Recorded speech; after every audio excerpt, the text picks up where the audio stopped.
की हूँ।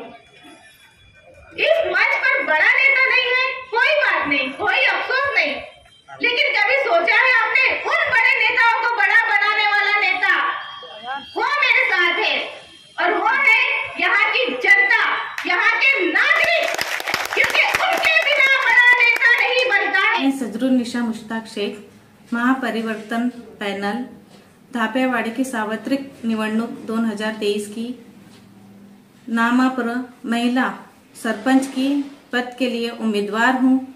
मेरा चुनाव चिन्ह कपबशी है। आप सभी से हाथ जोड़कर विनती है कि आने वाली 5 तारीख को 5 नवंबर को 7:30 बजे से 5:30 बजे तक अपना मतदान करें और मेरा चुनाव चिन्ह कपबशी पर आप कपबशी के बटन दबाकर उसे बहुमत से विजयी करें। धन्यवाद। गढ़ ग्राम पंचायत धापेवाड़ा चुनाव 2023 के उम्मीदवार शेख सजरुन्निसा मुश्ताक, जो कि महापरिवर्तन पैनल से खड़े हैं, आप सरपंच पद पर खड़े हैं। मैम, हमें ये बताइए कि अभी किन किन मुद्दों को लेकर आप चुनाव लड़ रही हैं?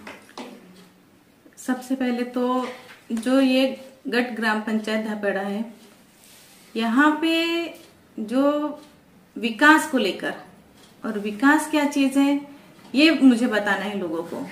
विकास जो है वो सड़क, रास्ते, नाली को ही नहीं कहते हैं। विकास वह होता है जहाँ हर घर में बच्चा सुशिक्षित हो, जहाँ हर घर में बच्चा सुशिक्षित हो, उसे उच्च शिक्षा प्राप्त करने का अवसर हो, चाहे वो किसी भी वर्ग से आए, जहाँ परिवार मिलकर रहता हो। विकास से संबंधित गांव में किसी भी प्रकार से किसी भी जो सुविधाएं हैं, जैसे पानी, बिजली, ये सब सुविधाओं का अभाव नहीं रहना चाहिए। गांव में गांव वासियों को, जनता को किसी भी समस्या के समाधान के लिए इधर उधर ना भटकना पड़े, उनका समाधान वहीं पर उनके सरपंच के पास ही हो जाए, उसके लिए उन्हें कहीं बड़े बड़े जगह ना जाना पड़े। यह मुद्दों को लेकर मैं ये लड़ाई लड़ रही हूँ।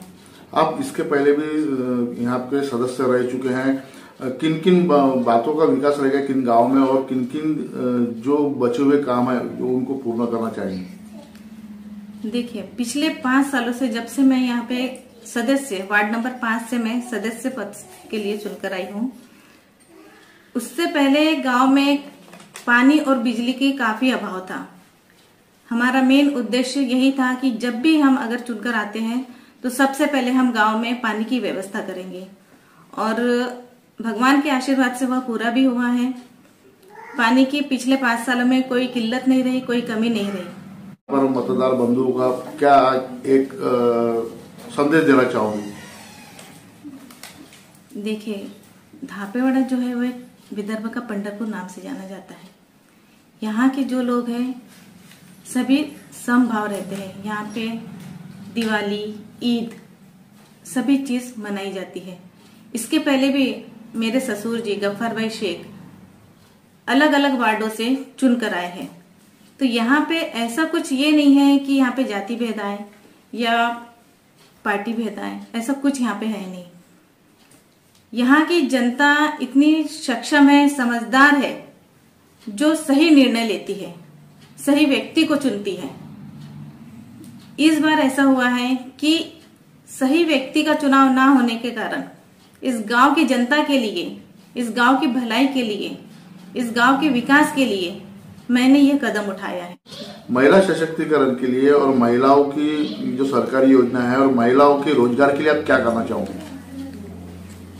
महिलाओं के रोजगार के लिए मैं बचत गट के माध्यम से उन महिलाओं को रोजगार के अवसर प्रदान करना चाहूंगी। लघु उद्योग के माध्यम से, जिसमें सिलाई मशीन है और जैसे बड़ी सेवई की ये जो मशीनें हैं, यह उनको प्रदान करवाऊंगी योजनाओं के थ्रू, जिससे वह अपना व्यवसाय चालू कर सके और उसे सुव्यवस्थित रूप से आगे बढ़ाते चले।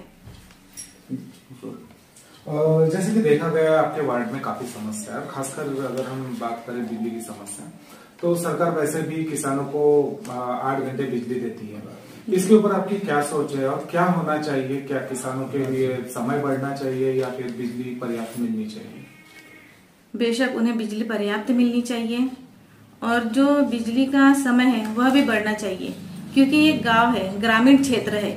यहाँ पे जो बिजली आती है कभी भी कट हो जाती है, जिससे उनका जो कार्य करने का जो समय है वो कम ज्यादा हो जाता है, जिससे वो अपने कार्य को सुचारू रूप से नहीं चला पाते हैं। इसलिए बिल्कुल मैं चाहूंगी कि उनका जो समय है वह बढ़े। अपने वोटर से मैं यही अपील करना चाहूंगी कि वह जो उनका मत है, मतदान है, अपने मत का सही सदुपयोग करें, क्योंकि ये जो मत है वह उनका सम्मान है। उन्हें अपने मत का मान रखना है, ना कि दूसरों का। अपने मत का मान रखते हुए उन्हें सही योग्य व्यक्ति का चुनाव करना है, क्योंकि जब वह योग्य व्यक्ति का चुनाव करते हैं, आज उनका जो एक मत है वह उस गांव की 5 साल की तस्वीर बनाता है। तो यही उनका आईना है जो उनका 5 साल तक देखना है। इसलिए मैं हाथ जोड़कर अपने मतदाताओं से अपील करती हूँ कि सही व्यक्ति का चुनाव करके वो सही रूप से सही व्यक्ति को उस पद पर आसीन करे, क्योंकि जो सरपंच पद है वहां पे निर्णय स्वयं लेना पड़ता है। किसी के दबाव में आकर निर्णय नहीं ले सकते हैं, क्योंकि गांव के विकास की, गांव के भलाई की बात होती है, जनता की बात होती है वहां पे।